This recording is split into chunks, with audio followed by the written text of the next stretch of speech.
India का अस्तित्व नहीं, एमवीए की बैठक में प्रकाश अंबेडकर की दो टूक।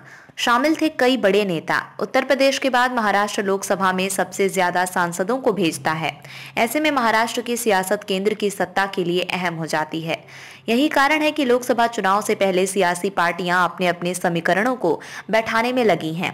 बीआर अंबेडकर के पोते प्रकाश अंबेडकर की वंचित बहुजन अघाड़ी वीबीए के पास महाराष्ट्र में अच्छी पकड़ है।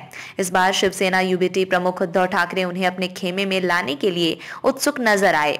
शिवसेना यूबीटी के नेतृत्व वाली महाविकास अघाड़ी एमवीए में अंबेडकर की एंट्री तो हो गई, मगर उन्होंने इंडिया गठबंधन में हिस्सा लेने से इनकार कर दिया।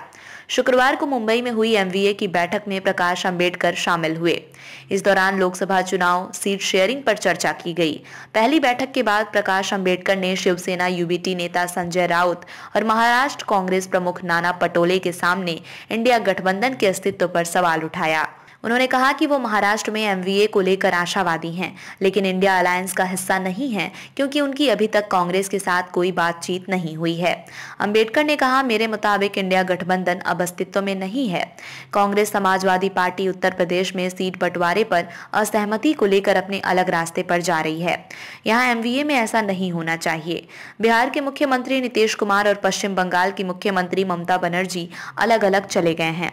उन्होंने कहा कि सीट बंटवारे पर बाद में चर्चा की जाएगी और पहले न्यूनतम साझा कार्यक्रम सीएमपी पर सहमति का प्रस्ताव रखा जाएगा।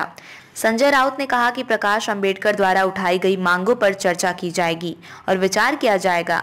नाना पटोले ने यह भी कहा कि एजेंडे का मसौदा तैयार करने के लिए एक समिति बनाई जाएगी, जिसमें एमवीए में अन्य छोटे दलों के इनपुट भी शामिल होंगे।